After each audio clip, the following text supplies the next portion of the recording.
어느 여름밤 나는 친구들과 함께 산골짜기에 있는 작은 민박집으로 여행을 갔다. 그곳은 인터넷에 떠돌던 공포 이야기로 꽤 유명했지만 우리는 단순한 호기심 때문에 그곳을 찾아가기로 했다. 친구들과 나는 용감하다고 생각했다. 게다가 인터넷에 떠도는 괴담은 대부분 사람들을 겁주기 위한 이야기일 뿐이라고 여겼다.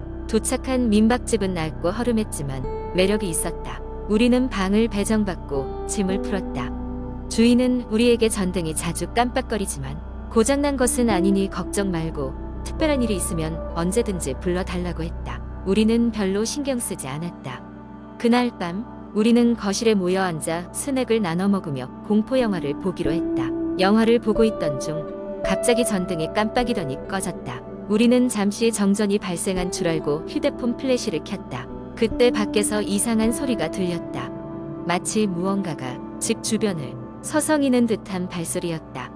잠시 후 전등이 다시 켜졌다. 우리는 서로 눈치를 보며 웃어넘겼지만 모두가 긴장한 기색이 역력했다. 그때 갑자기 창문 밖에서 누군가의 얼굴이 스쳐 지나가는 것을 보았다. 우리는 깜짝 놀라 소리를 질렀다. 다시 창문을 쳐다보았지만 아무도 없었다. 우리는 귀신을 본 게 틀림없다고 겁에 질려 급히 방 안으로 들어갔고 대화를 나누며 긴장을 풀기 시작했다. 그러다 온 김에 인터넷 이야기를 찾아 사실 확인을 해보자고 했다. 그곳의 전설에 따르면 이 민박집에는 오래전 어떤 사고로 세상을 떠난 가족이 있고 그들의 영혼이 아직 이곳을 떠돈다고 했다. 믿기 어려운 이야기였지만 우리는 조금씩 이 상황이 무서워지기 시작했다. 그날 밤 모두가 곤히 잠들었을 무렵 나는 이상한 소리에 잠에서 깼다. 누군가 복도에서 걷고 있었다. 나는 조심스럽게 방 밖으로 나가 보기로 했다.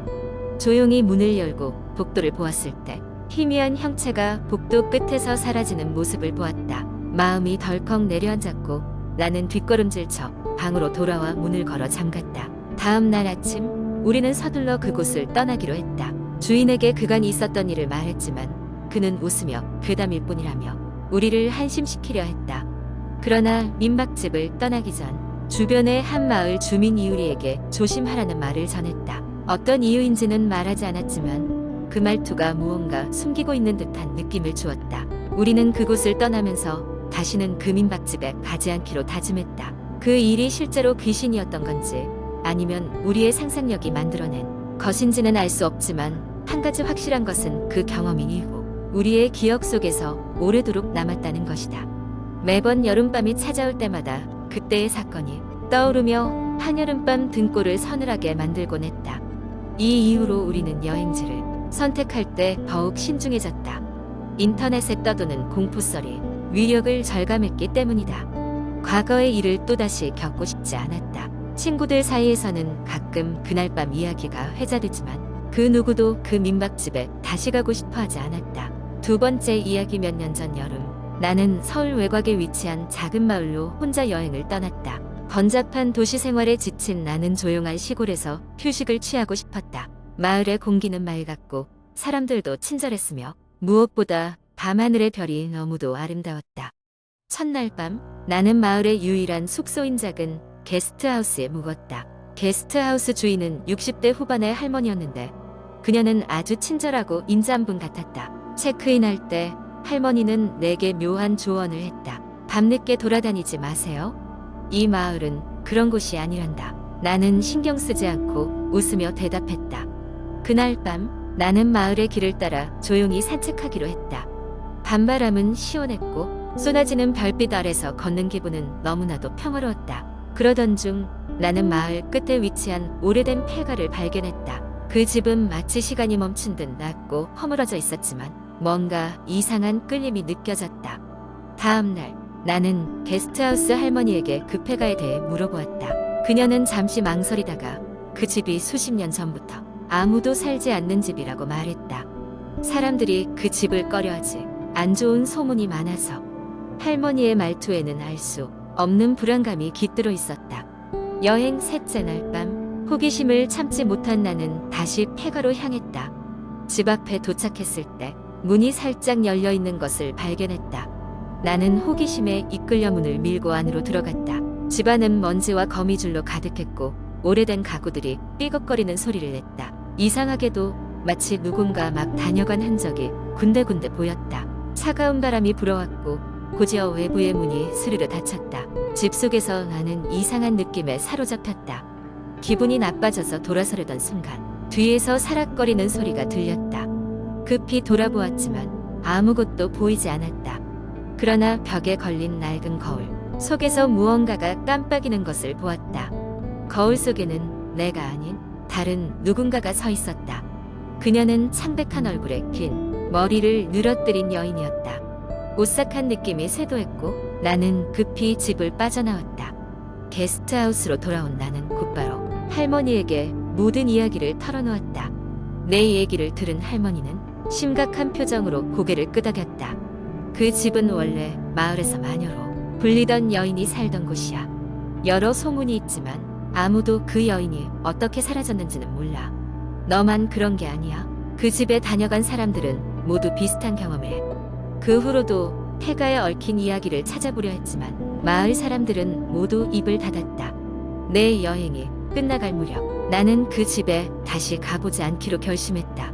이후로도 종종 그날의 사건이 꿈에 나타나곤 했다. 지금도 가끔 마을의 밤하늘을 떠올리면 그 별빛 속에서 흐릿하게 미소 짓고 있는 여인의 모습이 아른거린다. 이 이야기는 내가 경험한 가장 섬뜩한 여름의 기억으로 남았다.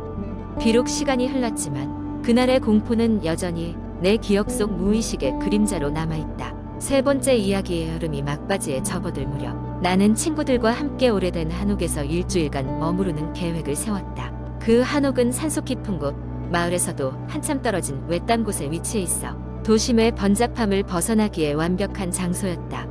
이곳은 오랜 세월 동안 아무도 거주하지 않아 폭문으로만 들려오는 여러 가지 무서운 이야기들이 많았다. 하지만 친구들끼리 모이면 그런 이야기들은 오히려 재미난 궁금증을 자극할 뿐이었다. 우리가 한옥에 도착한 날은 해가 뉘엿뉘엿 저무는 저녁 무렵이었다. 한옥은 오래되었고 몇몇 곳은 낡아 삐걱거렸으며 기온까지 낮아 으스스한 느낌을 자아냈다. 우리를 맞이한 것은 옛 주인의 사진들과 먼지 쌓인 고가구들, 그리고 고요한 적막함이었다. 밤이 되자 우리는 거실에 모여 앉아 각자가 준비해온 술과 간식을 나누며 담소를 나눴다. 술이 조금씩 오르자 누가 먼저랄 것도 없이 한옥에 얽힌 무서운 이야기들을 꺼내기 시작했다.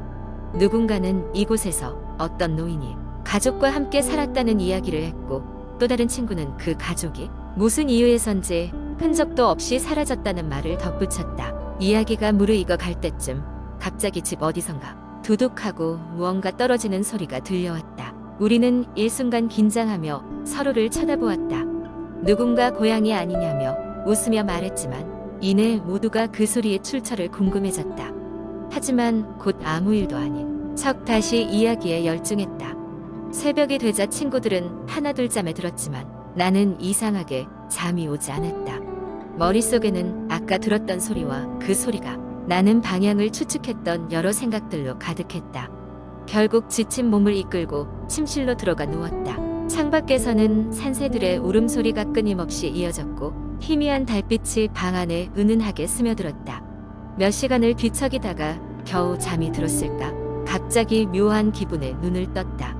이상한 건침과 함께 방 안이 서늘하게 느껴졌다. 이상한 예감에 문득 고개를 돌리니 창문 너머로 무언가 언뜻 지나가는 형체가 보였다. 뭔가 사람의 실루엣처럼 보였으나 너무 빠르게 사라져서 확신할 수 없었다. 심장이 요동쳤지만 내가 과음을 해서 헛것을 본 게 아닌가 하는 생각에 스스로를 달래며 다시 잠을 청했다. 다음 날 아침 나는 어제의 일을 친구들에게 이야기했다. 일부는 내가 과장한다며 웃어넘겼고 몇몇은 그 이야기에 흥미를 보였다. 그렇게 우리의 둘째 날도 무사히 지나가고 있었다. 그러나 하루가 저물 즈음 밖에서 일하던 친구가들 한켠에서 이상한 것을 발견했다. 그것은 오래된 사진 한 장으로 한때 이 한옥에 살던 가족의 것 같았다. 사진 속 인물들은 무심한 표정으로 우리를 응시하고 있는 것처럼 보였다. 그날 밤 나는 다시 잠자리에 들었다. 그런데 이번에는 확실히 무언가 이상했다.